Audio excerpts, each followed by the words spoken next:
Hello my friends and welcome to today's video. I hope the day is treating you kindly, and if you're new here, my name is Latte and today we're going to be beginning the orchard build of my island, so I hope you guys will stick around. So we are building an orchard that is going to be right next to the Able sisters. I've already kind of planned out how I wanted this build to go. I knew that I wanted to have a centerpiece and also to have a villager house near this area. So I have chosen Teddy to be part of my orchard duo. The other villager is going to be Molly, but that will be in the next video. And I wanted to have a little sort of transition area in this section of the island because it is going to be leading off to multiple areas, and I just wanted to have something that was cute and simple, and I really wanted to use the nuptial bell on my island. I still haven't figured out a way to incorporate a whole lot of them, so I'm really excited to be using one today. The nuptial bell with the circular part was inspired by a photo that I saw on Pinterest, so I'll pop that up on the screen, and I really wanted to incorporate something along the lines of that for this build. Obviously not item by item, but I did want to share where I got the idea from. Anyways, while I'm figuring out how I wanted the pathway to work and how I wanted it to flow, I'll mention that today's video is technically part 1 of the orchard build. We're going to be covering the entrance and the area leading up to it, and then the next video that I post will be the actual orchard speed build itself. I decided to do it in 2 parts because once I was finished with this build, I was pretty burnt out just from playing and decorating, so I took a break and then I decided it'd be best to do it as 2 videos instead of just one big one. So I hope you guys don't mind too much, and I'm pretty sure the next one will be on Tuesday, so if you don't want to miss out on that and make sure you get notified, be sure to subscribe so that way you don't miss out on it. Otherwise, back to the video. I decided to add in a lot of dirt pathing than I would do normally. I figured that this is a high traffic area and it's been walked on quite a bit, so I decided to do like a proper dirt path. I brought some of that pathing down, but I decided not to completely finish it because I wasn't 100% sure what's going down in this area, so I just did it just enough so that way it would feel a little bit more complete for this build, but otherwise I just left it. And that's the same for the right side of the build too. I did some of it and I did bring it out a little bit, but I didn't completely finish it because I don't know exactly what's going on that side either.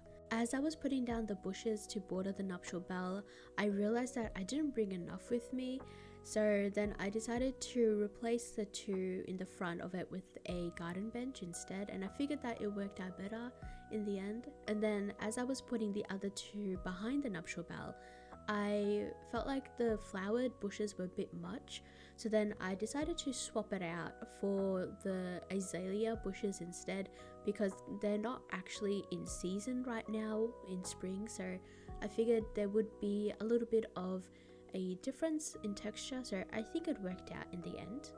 After that, I was working on the pathing that was leading to the orchard area.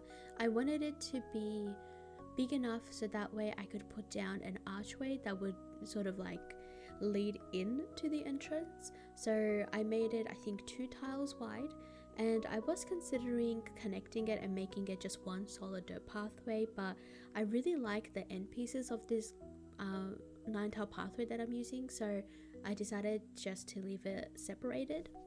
For now, I decided to use the wedding arch as the entrance to the orchard, but I'm also debating on using the Bounties archway. It's the one with all like the acorns on it, so whenever I acquire that DIY, I'll test it out, but for now we're keeping the wedding archway. I then made a little circle cliff behind Teddy's house so I could put up a tree, and then I put down some fencing, and now I am planting all the trees for this build. I decided to use mostly the cedar trees where the centerpiece is, and then I sprinkled in a couple of the just normal hardwood trees just to add a little bit of difference, and then most of the fruit trees that I'm going to be putting will be near the actual orchard itself. I also wanted to have a couple of stunted trees in this area too, so I'm marking out those with dropping of fruit behind the saplings.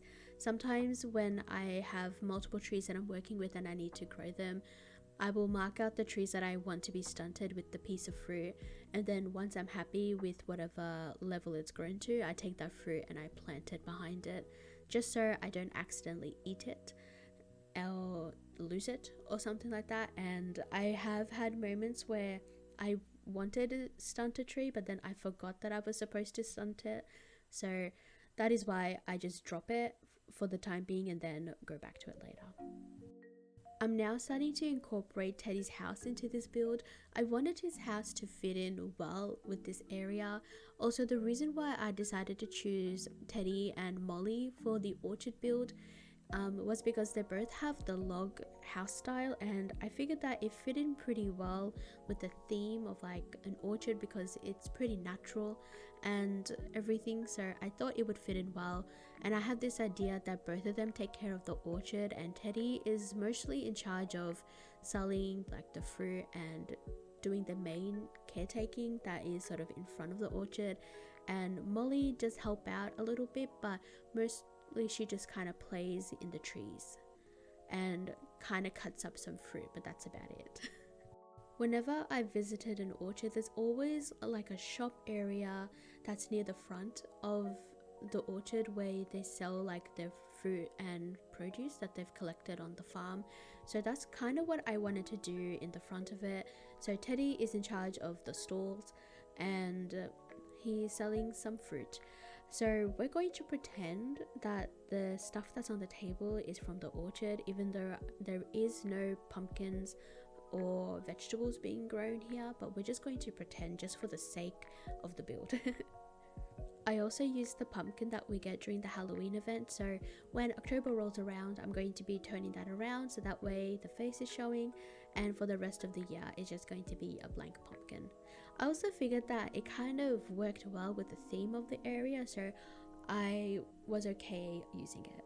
I also decided to add in this workbench. I wanted to add in a cut down tree, but then I decided that we kind of needed a workbench in this side of the island, so I remembered that we have this item, so I decided to use it, and I figured it works out pretty well and it fits in well with the theme of the build.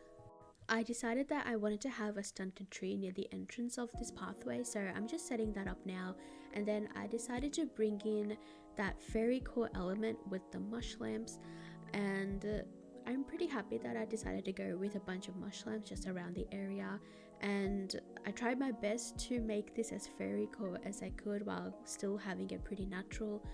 I feel like it's a pretty hard build to make Fairycore, but I tried my best.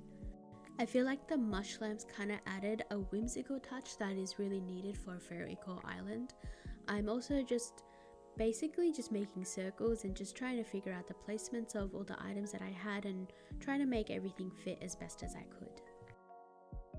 After reaching a bit of a standstill, I then decided to go ahead and time travel so that way I could get the stunted trees done and have all of that ready so that way I could see how much space I was working with. We now have a visitor with us. We have Diana who's sitting in that corner over there. But yeah, I then was trying to figure out how to decorate the rest of the space. I wanted to use a couple more of the mushroom items and added in a bunch of design code and flowers just to make the area feel more full and complete. Since this build is more on the natural side of my island theme, I decided to use mostly white and yellow flowers with pops of pink here and there. White and yellow because it's more of a natural color scheme, and I figured that it kind of would replicate like daisies and dandelions, and then I did pink so that way I can incorporate a bit more of that Fairycore element into this build. I wanted to keep the southern entrance of this build pretty simple because, like I mentioned, I'm not too sure what's going to be going down in this area. If you have any ideas, please let me know. Most likely it'll just become a transitional area, and then after that I just spammed a whole bunch of design codes on the ground where I wanted to put this mushroom parasol. Of course, I also spammed them everywhere else on the ground. It's not one of my builds unless I've spammed a whole bunch of design codes on the ground. If I'm being completely honest, it was actually a bit of a struggle to decorate the area that is Teddy's yard. The area was just so small, and I didn't want to put anything that would be blocking off whatever's in the background and all that sort of stuff. So I mostly just put down flowers and custom designs. Later on I put down a bench, since I figured that there was a bench near the nuptial bell and I wanted to have another bench where the walkway is between Able Sisters and Teddy's house.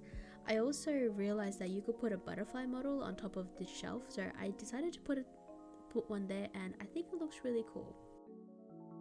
After I put down a couple more design codes, I decided to decorate the area that's behind Teddy's house a little bit.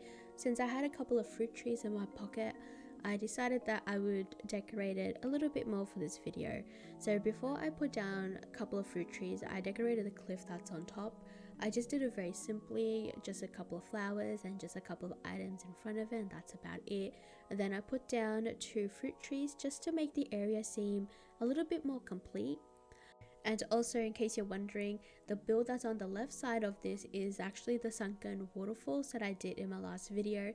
So yeah, this is pretty much directly next to it. When I did the orchard, I did transition it a little bit, so that way it wasn't too obvious that there was such a stark difference between the 2 builds, but I feel like it works out pretty well.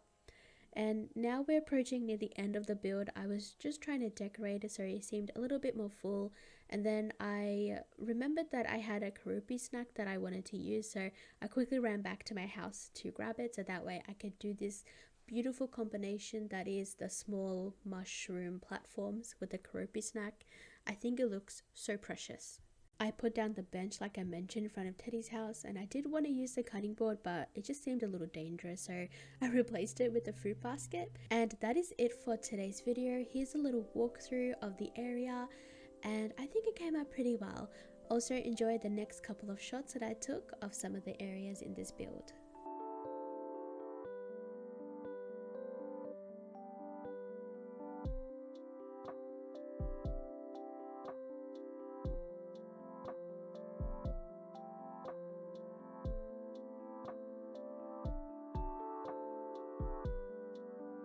And that is it for today's video. I hope you all have enjoyed it. If you did, please give it a like, it would help me out a lot.